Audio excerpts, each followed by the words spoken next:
Wildman Wes here for Adventures in Bearland, everything about Dave and the Bears and his promotion. And today I'm going to be reading a chapter from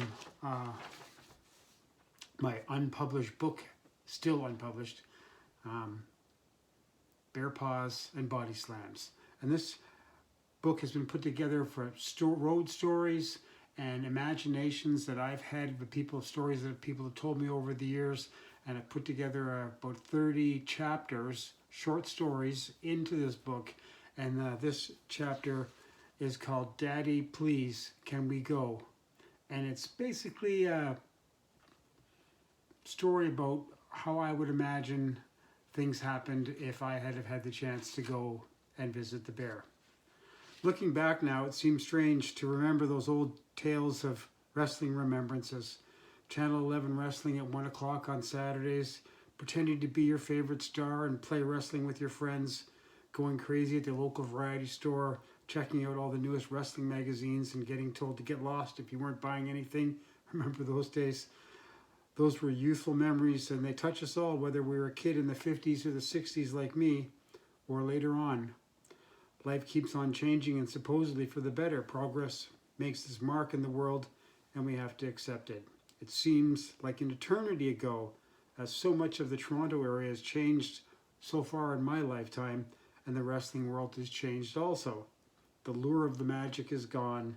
The mystique has vacated the building, as they say, never to be the same again, ever. And visiting the Wildman's cabin in the woods a few years ago, I realized and recognized the most interesting event that happened to me in my love of professional wrestling history. The history and the emotion of the place enveloped me, and it was an eerie feeling being in the house where such a tragic death had taken place. But it also gave me a huge perspective and insight to my already steadfast thoughts about Dave and his life and his time at the cabin in the woods. You know, the encroachment of suburbia to the cabin that was at one time out in the middle of nowhere is now just a few years away from being sold, demolished, and the area turned into condos or stacked townhouses, built over a property that one time had the giant behemoths of the ring prancing around in their ring garb, practicing moves in the ring set up on the flat area just above the slight incline from the house and the infamous bear cage. Standing in the bear's residence, I was amazed at the size of the caged enclosure, big enough to easily fit 5 to 10 regular-sized people, let alone a huge 400 to 700 pound bear, namely Ted, Smokey, and Ben.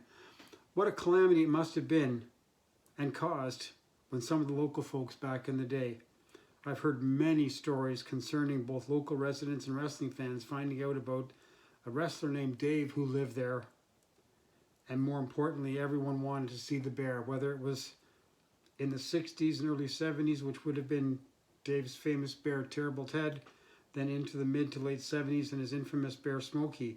Then after many years, he had Ben, which may have been his final bear. Visiting the cabin in the woods also brought to mind the tragic tale of Smokey and Lynn Orser, although that's another story for another chapter. Extremely sad and fateful. It certainly knocked Dave onto his back, but he never stayed down for the 3 count.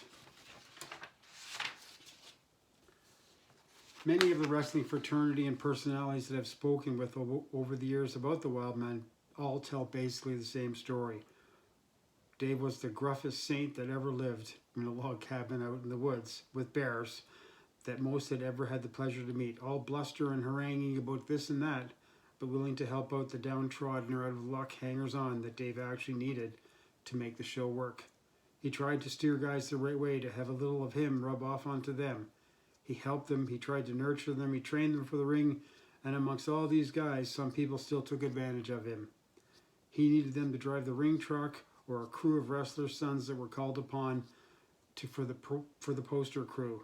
Traveling ahead of the show, their cars laden down with hundreds of posters, placing them in barbershop windows and telephone poles on highways that are no longer transit lanes of southern Ontario, doing their part to promote the area's upcoming show.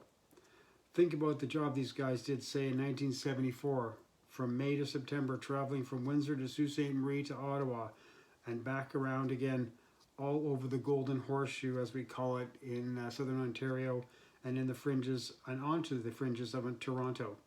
My records show that Dave promoted over 130 shows that year. In the summer months, they usually ran a show just about every day, from when Archie Goldie arrived in early May until he departed in early September. Approximately 100 shows over the width and breadth of Ontario. Stop by the cabin after 2 weeks on the road, have a day off, and then leave the next day with another carload of posters. As a wrestling saint, I'm sure he had always been called upon when some lost fan showed up at his secluded cabin when he was home for directions to some place or another, and invariably the standing question came up, can we see the bear? Whether it was kids out on a summer holidays riding their bikes around the neighborhood for the neighboring Newmarket for the day, or trying to get a glimpse of the bear, or the wrestlers that were there. Stories told of hangers-on and the boys on tour, swimming in the pond across the road and up on the other side of the hill. Imagine showing up one day and seeing some of the famous wrestlers, a literal who's who of guys and girls who probably would have stayed at Dave's cabin in the ring with Terrible Ted or Smokey while zipping by on your bike with your friends. Who would believe your unbelievable story about riding by the place and seeing someone like Andre the Giant out cavorting on Dave's property on a very rare day off?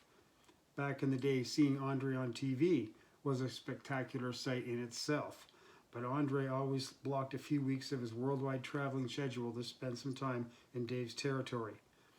Andre never worked against the Tunnies' home area with Dave, like the Toronto vicinity, but he would travel with Big Bear to towns like Galton, Simcoe, and London, and up onto the Georgian Bay area towns. That would have been amazing to see.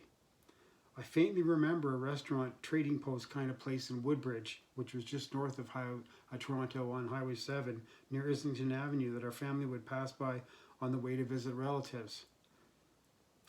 They had at the front doors a very big steel cage that had a massive stuffed bear guarding the doors. The bear was standing up on its hind legs. I remember thinking at the time that it was probably one of those wrestling bears that were advertised in the newspaper ads of back in the day.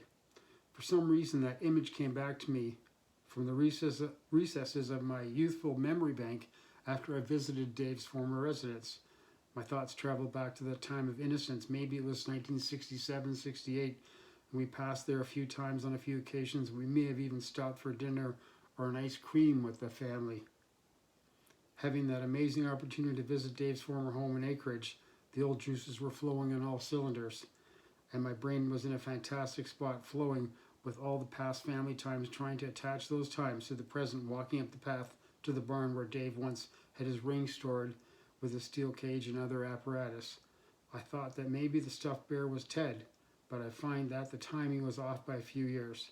Ironically, thinking about Ted's demise and him being stuffed as an exhibit in front of a restaurant is absurd and couldn't be further from the truth, as Ted is supposedly buried and laid to rest on Dave's property. I can actually imagine that being the case, as Dave and Ted traveled hundreds of thousands of miles together in the 60s while appearing as a gimmick act for shows all over North America.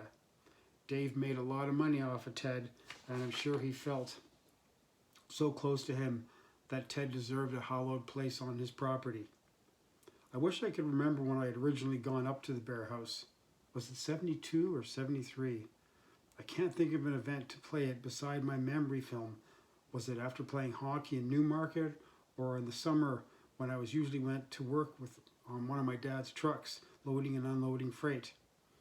We went there for a drive-by, as my dad knew someone who knew someone and explained where the Bear House was. I can remember my disappointment as we drove by and we couldn't see anything. It appeared as if no one was home. One thing I do remember, though, is asking my dad, "Dad, please, can we go, please?" And we did. Thanks, have a great day, and this is Wildman Wes, signing off for Adventures in Bearland. Have a great day, thanks, bye.